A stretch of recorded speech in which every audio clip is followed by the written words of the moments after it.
Definition of inflation and deflation. Inflation is an increase in the price of goods and services in general, where there is a tendency for price increase continuously over a certain period of time. While deflation is a condition in which there is a massive and continuous decline in the price of goods in a short period. Types of inflation. Types of inflation are divided into three, namely, inflation based on the level of severity, based on the cause, and based on the source. First, inflation based on its severity. Based on the level of severity, inflation is divided into four, namely, first, mild inflation, which is inflation that is easy to control and has not really disturbed the economy of a country.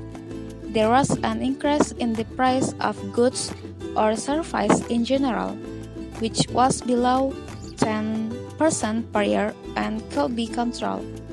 And second, moderate inflation. Namely, inflation can reduce the level of welfare of people with fixed income, but it has not endangered the economic activity of a country. This inflation is in the range of 10% until 30% per year. And third, heavy inflation, namely inflation that causes economic chaos in a country. In this condition, people generally prefer to save goods and do not want to save because the interest is much lower than the inflation rate. This inflation is in the range of 30% until 100% per year. And four, hyperinflation, which is inflation that can disrupt a country's economy and is very difficult to control despite monetary and fiscal policies. This inflation is in the range of 100% and above per year. Inflation based on cause. Based on the cause, inflation can be divided into three, namely, demand pull inflation, which is inflation that occurs because the demand for goods or services is higher than what producers can meet.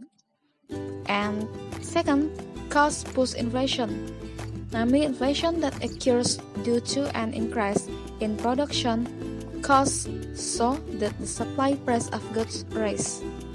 And last, bottleneck inflation, namely mixed inflation caused by supply factor or demand factor. The last, inflation by surge. Based on the surge, inflation can be divided into two, namely, first, domestic inflation, namely inflation originating from within the country. This inflation occurs because the amount of money in society is more than what is needed. This type of inflation can also occur when the quantity of certain goods or services decreases while demand remains so that price rise. And second, import inflation, namely inflation originating from abroad. This inflation occurs in countries that conduct free trade where there are price increases abroad. The cause of inflation and deflation. What are the causes of inflation and deflation? Causes of inflation are: first, the amount of money in circulation. The money supply is always linked to inflation. If the quantity of goods is fixed but the money supply is more than twofold, it is not surprising that the price of the goods will also double. Second, increase in production costs. Inflation that occurs due to the continuous increase in production costs is caused by the continuous pressure on the cost of production factor. And the third, increase in supply and demand. And the last, limit supply of goods. In this case, the producer cannot prevent a rapid increase in demand due to the increase in population growth, so that ultimately the demand is not balanced with the existing supply. causes of deflation are: first, decreased money supply.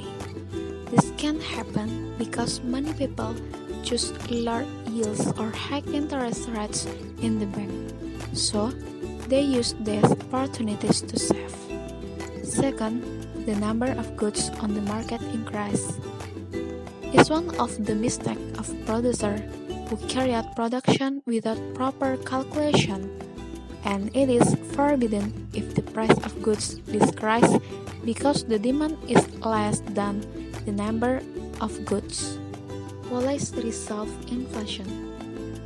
There are three policies that can be taken to overcome the problem of inflation, namely monetary policy, fiscal policy, and other policies. Monetary policy. Monetary policy is any form of policy taken by the government in the monetary or financial sector with the aim of maintaining monetary stability in order to improve public welfare. Monetary policy includes: first, cash inventory determination policy. The central bank can take a policy to reduce the money supply by fixing the money supply and fixing the cash supply at the banks. By reducing the money supply, inflation can be reduced. Second, discount policy. To overcome inflation, the central bank can apply a discount policy by increasing the interest rate. The goal is to encourage people to save. Thus, it is hoped that the amount of money in circulation can be reduced so that the inflation rate can be reduced. And the last, open market operation policy. Through this policy, the central bank can reduce the amount of money in circulation by selling securities. For example, government securities. The more the number of securities sold, the less money supply will reduce the inflation rate. Fiscal policy. Fiscal policy is a measure to influence government revenues and spending. This policy can affect the inflation rate. Fiscal policies are as follows. First, save on government expenditure. The government can reduce inflation by reducing spending so that the demand for goods and services decreases, which in turn can reduce price. And second, raising tax rates.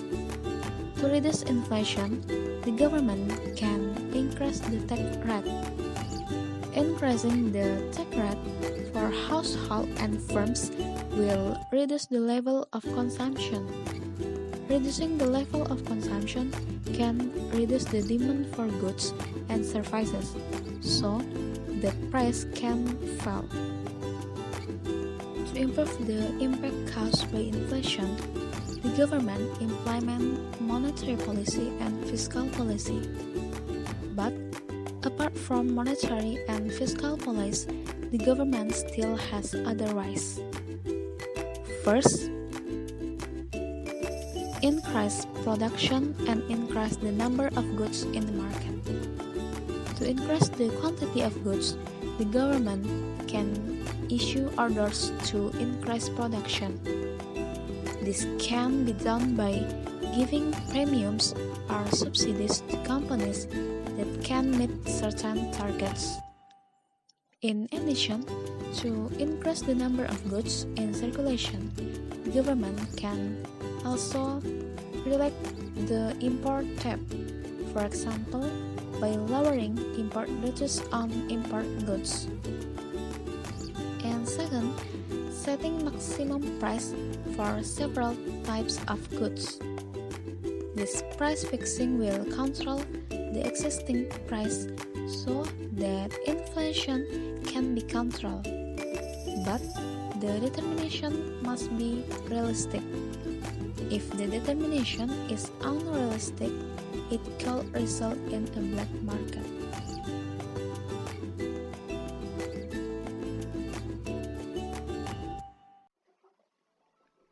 Inflation case in Indonesia. The monetary crisis that happens among the ASEAN countries, including Indonesia, has caused the breakdown of the national economical aspects. The monetary crisis caused the import inflation, which is the result of the sharp depreciation of rupiah exchange rate toward the foreign exchange rate. This condition can cause the heavy inflation pressure for Indonesia. The monetary crisis that hit Indonesia began with its gradual depreciation of sharp rupiah exchange rate against foreign currencies, especially the US dollar. As a result of the risk domino effect from the depreciation of the Thai currency, that, on the other, has resulted in a spike in the price of goods imported by Indonesia from abroad. The increase in the price of these import goods caused the price of almost all goods sold in the country to increase either directly or indirectly, especially on goods that has a high content of import goods. Because it failed to overcome the monetary crisis in the short time, even time to drag on, causing an increase in the price level to occur in general and more protracted. As a result, the national inflation rate jumped quite sharply. A fairly sharp spike in the national inflation rate without offset by an increase in the nominal income of the community has led to the real income of the people is decreasing. Also, the per capita income of the population declined relatively quickly, which resulted in Indonesia re-entering the poor countries. This has led to an increasingly heavy burden of life society, especially in the lower economic strata. The more so after the continuation of the monetary crisis, which has then followed by an economic crisis, which became one of the causes of the fall of the New Order government. The inflation rate tends to increase rapidly, reaching more than 75% in 1998 and exacerbated by the increasing percentage of the poor.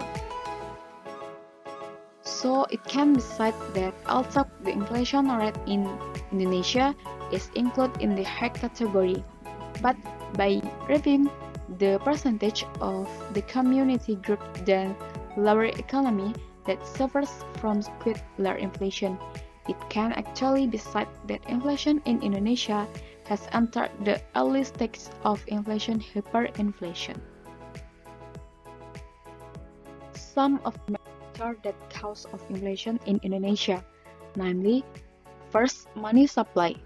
Since 1976, the percentage of currency in circulation, 48.7%, has been less than on the percentage of demand deposits in circulation, 51.3%, thus indicating that there has been a modernization in the Indonesian monetary sector. To indicate that it is increasingly difficult to control the money supply in Indonesia, and the increasingly widespread monetization of economic activities subsistence, consequently giving a tendency to increase the rate of inflation. According to data compiled in the World Bank report showing the rate of the average growth of the money supply in Indonesia in the period 1980 until 1992 is relatively high when compared to other ASEAN countries. And Indonesia inflation rate is also relatively high compared to other countries other ASEAN, except Philippines. Increase the money supply in Indonesia in the 1970 to the early 1980 was more due to growth, liquidity credit, and government budget deficit. This growth is a direct effect of Bank Indonesia policy in the sector finance. Second, government expenditure budget deficit. At the time of the oil boom, the era of the 1970s, income government in the oil and gas sector increased rapidly, so the amount of base money more increasing. This caused the government's ability to expansion of the domestic investment is increasing. With level condition, relatively slower growth in domestic production due to production capacity which are still in a state of underemployment. Increasing government demand, investment caused a reallocation of research from society to government, as conceptualized in Keynes' analysis of inflation. This is what caused inflationary pressure. And the third, factors in aggregate supply and abroad. Food prices are one of the biggest contributors to inflation rate in Indonesia. Generally, speed food supply cannot keep pace with the rate of demand, so that excess demand often occurs, which in turn can lead to an inflationary gap. Furthermore, according to the result of an empirical study conducted by Sri Mulyani Indrawati, 1996, in addition to food price, a contributor to inflation in Indonesia from the aggregate supply side is import inflation, administrative goods output gap, and interest rate. Inflation control in Indonesia. First, increase food supply. Increasing the supply of food can be done by providing more attention to development in the agricultural sector, especially the agricultural subsector food. Modernization of land management technology and methods, as well as the addition of agricultural land area needs to be done to increase the rate of material production food to create food self-sufficiency. Second, reducing the state budget deficit. Maybe, during the economic crisis, reducing the state budget deficit cannot be implemented, but in the long term, after the crisis has passed, it needs to be done. To reduce the budget deficit, the government must be able to increase routine receipts, especially from the tax sector currently and appropriately because of this can also suppress excess demand. The third, increase foreign exchange reserves. First, it is necessary to improve the position of the foreign trade balance or current account, especially on trade in service, so as not to continue to have a deficit. With this, it is hoped that the national foreign exchange reserves will be increased. Second, efforts are made to reduce dependence on domestic industry for foreign goods. Third, changing the nature of the industry from being import substitution to one that is more export promoting, so that there is efficiency in the price and quality sector increase net export. Fourth, build an industry capable of producing high added value and containing relatively high local components. The problem of inflation in Indonesia is not only a long-term phenomenon but also a long-term phenomenon, in the sense that inflation in Indonesia is not solely caused by the failure of implementation policy in the monetary sector by the government, which is often done to the aim of stabilizing fluctuation in the general price level in the short term, but also indicates that there are still structural barriers in Indonesia economy which has not been fully resolved. APBN deficit, increase in foreign exchange reserves, improvement of the agricultural sector, especially in the subsector, are things that need to be get serious handling to be able to suppress inflation to a level that as low as possible in Indonesia. Besides, of course, proper management and improvement in the monetary sector. Okay, that's all explanation inflation case in Indonesia. Thank you.